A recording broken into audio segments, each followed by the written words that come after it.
Nathan May is an Arabana, Yawuru and Marridjabin man who grew up in the Northern Territory and who is now living on Kaurna country in South Australia, where he gigs regularly. His last song was Fix It Up, and he has now released a truly lovely single, which I cannot stop listening to, called It's Gotta Start Somewhere. Hi, Nathan. How you going? It's good to be back. Yeah, it's great to have you back, because last time I spoke to you, I thought, more questions to ask. Now I'm going to ask a few questions about this song, because every time I listen to it, just feel like every line is a story in itself. But I know the song is partly about your grandmother and her story. So I'm wondering if you could tell us a little bit about her. Yeah, well, my grandmother is Arabana woman from South Australia here, and she was kind of taken away from her culture. Her father, which was my great grandfather, he was from England, so and he worked on the railway line. Following that GAN line up in Maree and straight through to Unadada, and stopped in all other places. And I think the one of the main reasons is she was taken away from that culture from her father, which he didn't allow it. So and which is very sad. And he just didn't want any of that around the kids and around the house. So it was, and I kind of contemplate why, but I don't blame, because there's a lot of issues that were happening in those days, and with the government taking away kids, and so there would have been many reasons, and there was a family of 13, so you wouldn't want to break that family up. So that's where the story kind of was going, and you could hear probably those references of the train and railway line and stuff. So if your grandmother was one of 13, where did she fit inside the 13? She's in the middle, really. So yeah, she's in the middle. She's 78, coming up to 78, I reckon. So in the middle, which her oldest sister, who's still alive, my Auntie Betty, she's 91 this year. Right. So, and their mother, which is interesting, she died at 50. So it's a great achievement just for them to go a step further than their mother. Mm-hmm. Is your grandmother musical? No, none of my biological family and like close family are actually musical. I growing up in a church with a kind of not officially adopted, but some family that took me in. I grew up in the church, and that was a church band. So no one's very musical. Like, they love listening to music, and I think they appreciate the music, but no musical feelings in their bones. Well, clearly you are just standing alone in that respect. But you tend to think, when you've got a talent like yours, because your voice is so magical, that it's nice to think it's come from previous generations, I guess. But for you, as you said, growing up in the church with a lot of music around, obviously the training was a big part of it. Yeah, well, I, to be honest, and I used to sing around in church, but I mainly played those drums. So I guess somebody said to me in the school, like, "Oh, you got a pretty natural voice," and obviously it had to take some time until it got to the point where I was pitching. But and so yeah, it kind of was just like a work in progress. But yeah, a lot of people have said I got a great tone, and which James Gillard, who's been producing these records, he loves the tone of my voice. So if he loves it, then I'm okay with it. Well, it's the sort of voice where back when we had phone books, a person would say he could sing the phone book and make it sound good. So when I first heard you sing before, I was like, Nathan could sing the phone book and make it sound good. Thank you.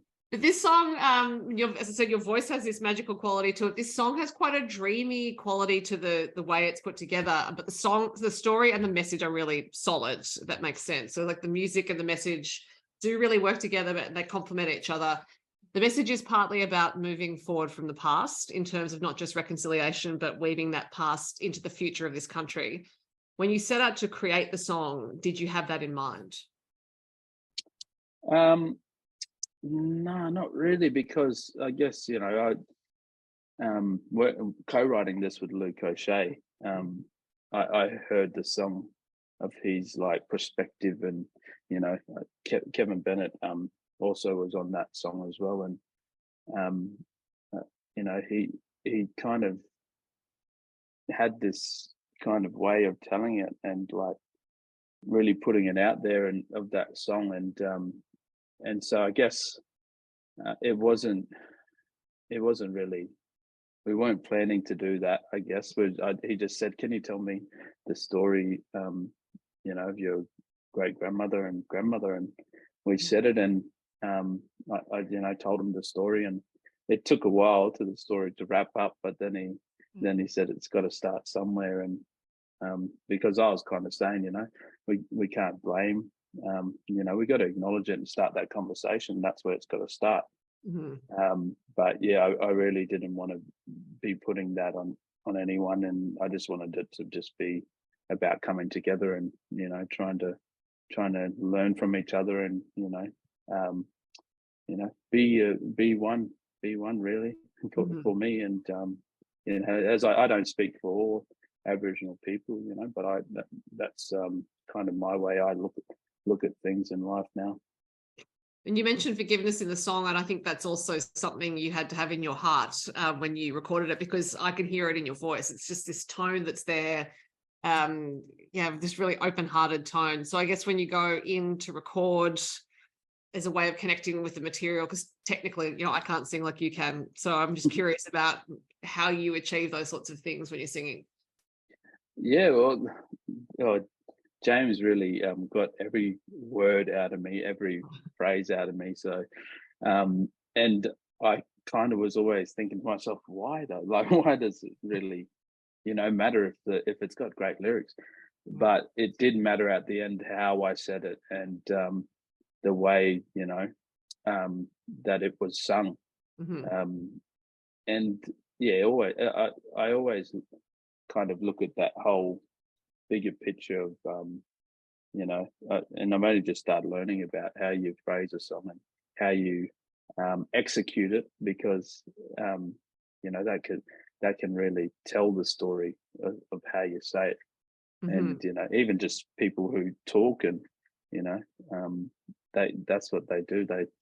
They really put the emphasis into it to tell the story. And so yeah, that forgiveness, it's my great grandfather was a white man, and my great grandmother was a Aboriginal woman. So, I can't be going just to one side as well. But that was kind of the whole kind of way I was speaking about it as well. So I hope that was the goal. But yeah, James was the man who kind of really, said you got to own it.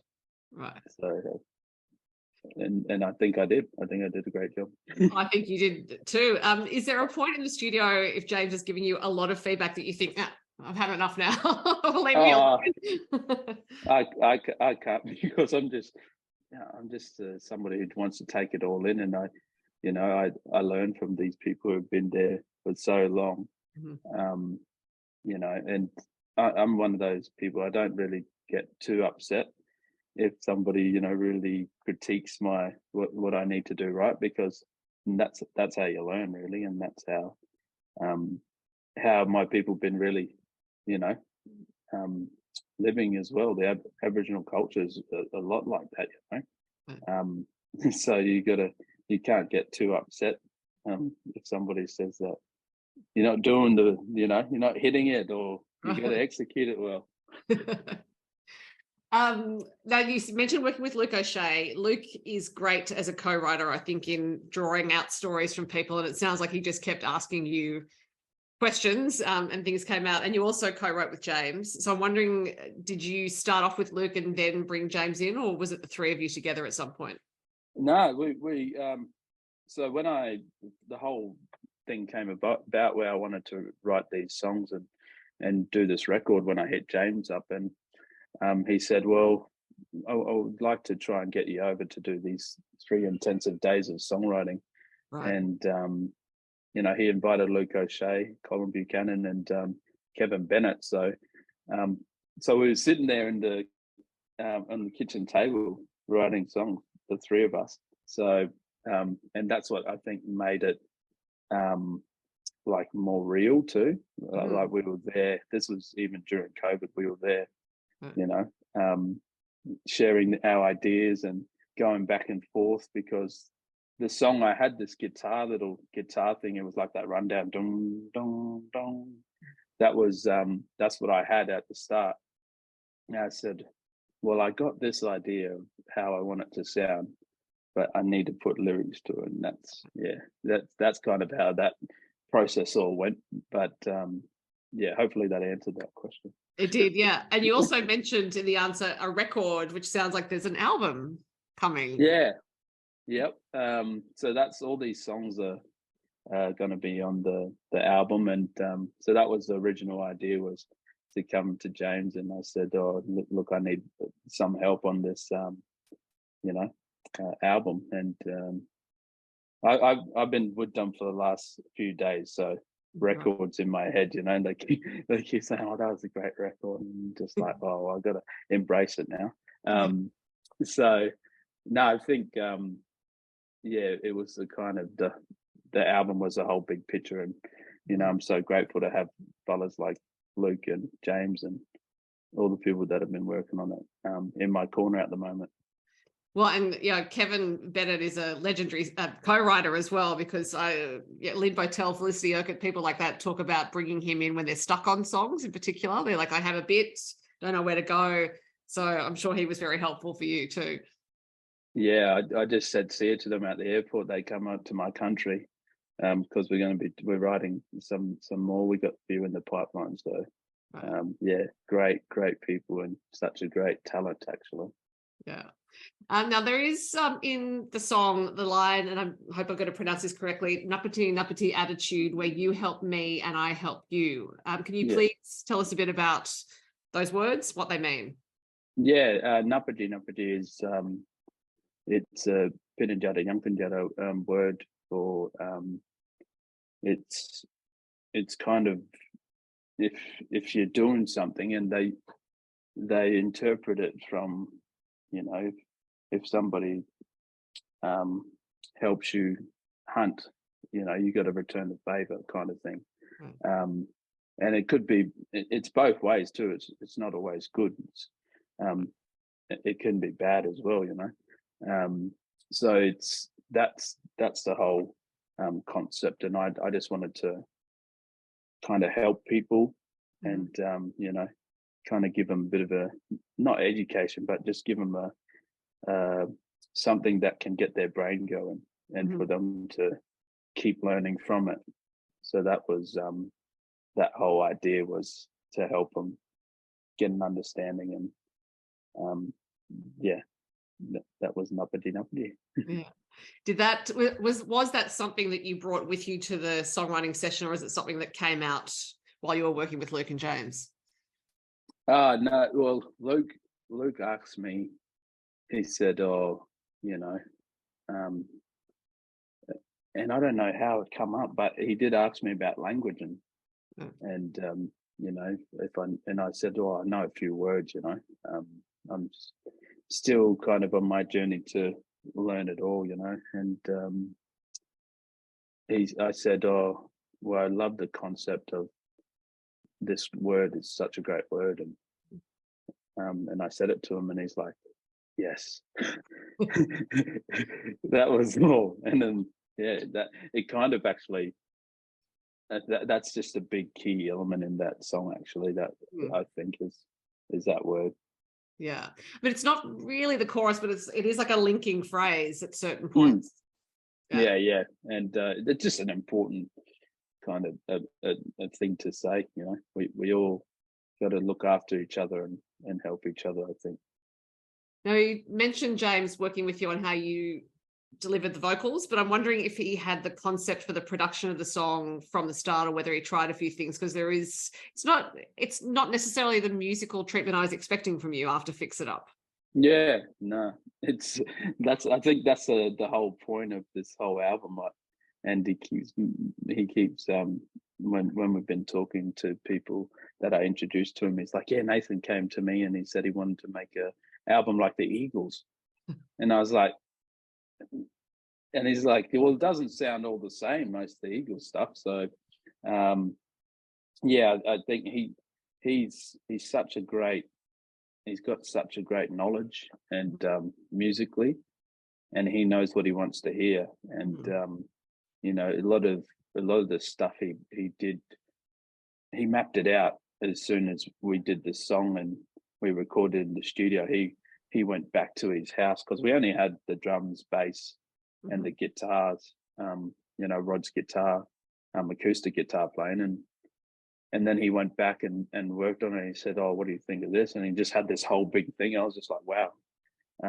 Very spacey, and loved all the elements. And then we got Ollie Thorpe, who's a great steel player and a lead guitarist. He came in the picture too, and he just said, "This is what I need from you," and he delivered. And do you get to play drums on your own tracks, or are the drums far behind now? Nah, drums are far behind. I couldn't. Who did most of the drumming is Scott Hills, who's a great drummer, and I couldn't. I was just like, nah, man, you got this. You weren't tempted? You didn't look at it and think, nah. Nah. And his kit was so lovely too. I was just like, no, I'm not going to touch that. Yeah, right. Now, you did make a video for this one, and you worked with Jeremy Minute of Eyes and Ears Creative. I don't think you've worked with him before for a video, if I'm not mistaken. So how did you come to work with him on this one? Yeah, no, I didn't know who Jeremy was, and his wife as well, Max Jackson, and you know, we co-wrote a song together, Max. So I kind of was familiar with that all her kind of production, and her films were done by Jeremy as well. So I asked James. I said, "Well, who should we get onto this film clip? Because I wouldn't mind trying to do a film clip." And he said, "Well, Jeremy for sure." And then I worked out the connection, and then I like, "Oh yeah, I love Max's stuff, so let's go with it."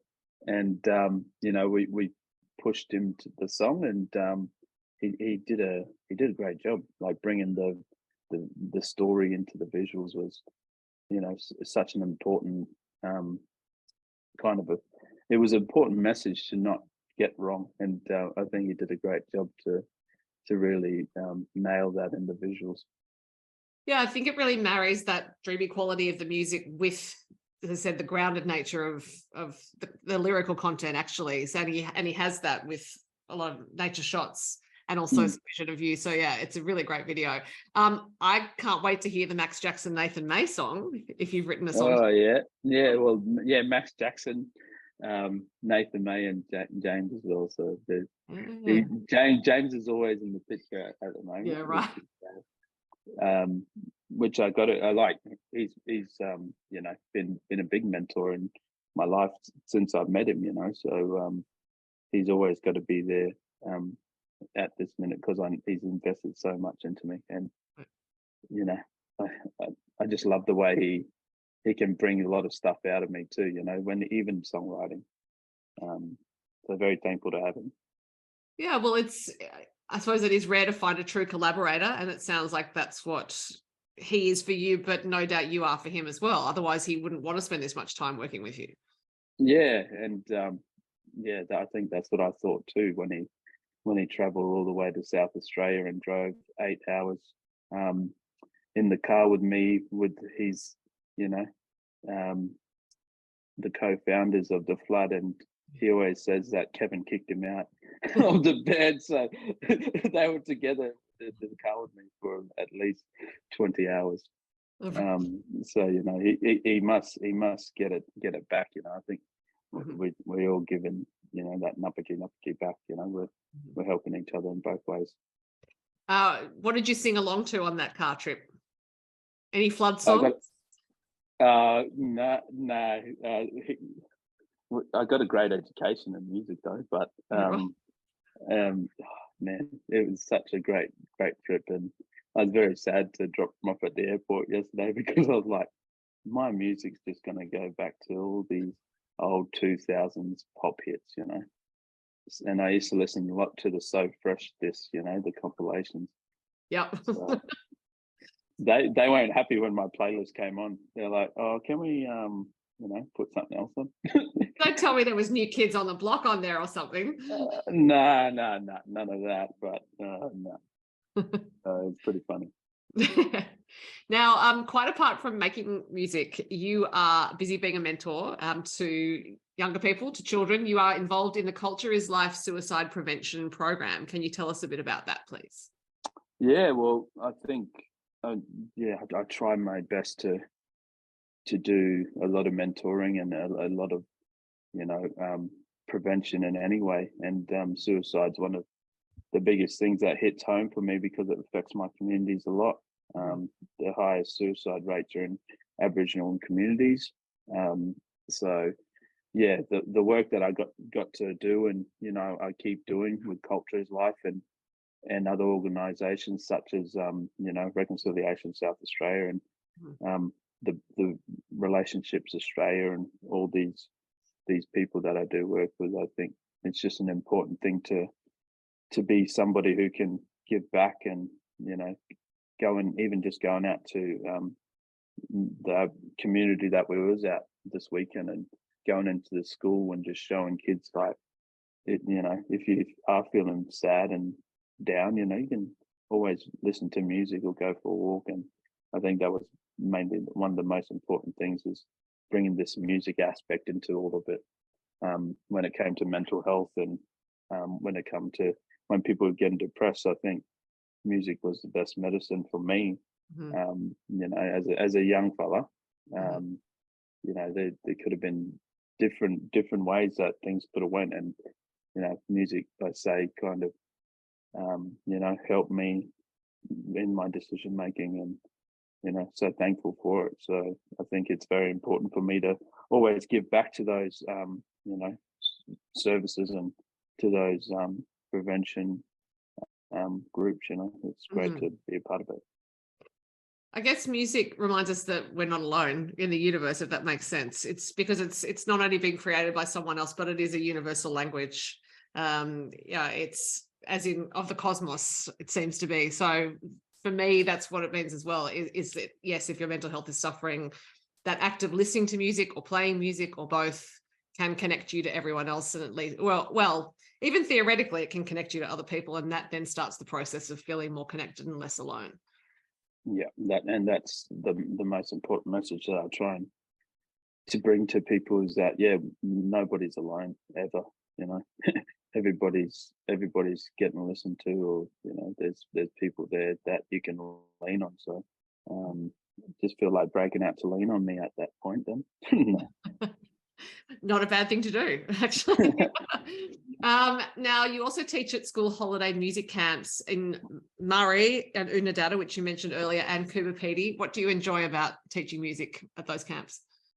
Yeah, I think the most important thing is giving back to community. That was the most important thing for me, is always giving back to the community that that my nana was a part of.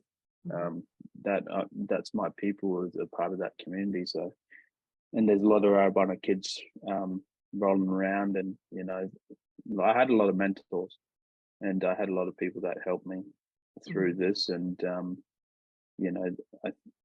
the important thing that I see with all of it is I got to do the same thing and help and give back and try and inspire kids to get out of their comfort zone, to do whatever they want to be in life. I think, and for me, I've had all that experience with all these mentors and great people who've helped me and still are helping me. So I think that's my whole objective at the moment, is to do what people did for me and giving back in that way.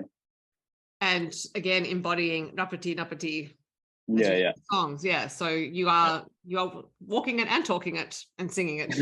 And Yeah, you are so also studying your second degree in music. So I'm not quite sure where you're fitting all of this in, Nathan, but yeah, not very well. Not very well. I've taken a break from a bit of studying, but you know, I'm doing it slowly and steady. You know, a lot of people think I'm getting a PhD, but you know, I'm just slowly getting the degrees done. So it's yeah, it's been a good, like, kind of getting back into it, and slowly, I don't know how I'm gonna actually fit it in and finish it all, but you know, with this album coming out, I think there's going to be a whole lot of busyness to do. So no, I'm looking really looking forward to it, to seeing how it all pans out in the future, I guess. yeah. Well, I'm looking forward to that album. Sounds like you're still doing some work on it. Are you playing any shows around South Australia or further afield? Um, no, Reconciliation Week's coming up, and so you know, I got a show. Um, it's called First Fridays at the art gallery, South Australia Art Gallery. So you know, that'll be the next gig. Luke will be in town, so he said he's going to catch up, and I'm going to try and con him to jump up too, if I can. So that, you know, that's the only kind of public and big show that I'll be doing in the next month or so. But we did this great, I don't know if you heard of a place called William Creek, but that's where we were. And me, James and Kevin jumped up with an unexpected gig, and we rocked the place. There's only about 20, 30 people there, but we rocked it. It felt like we were playing to 50,000 people. Well, you might have to recreate that, get them back on the road with you. As you said, you know, it was a good trip. Oh yeah, after my dodgy playing, I think they might be like, oh no, we won't do that again. No. Well, I'm sure there will be plenty of opportunities as more songs come out and we head towards the album. So as I said, very much looking forward to that album. In the meantime, I will keep listening to this song. It's got to start somewhere because it is wonderful. Congratulations, Nathan, and thanks for talking to me. No worries. I look forward to talking to you again once the next song comes out. So thank you. Thanks, Nathan.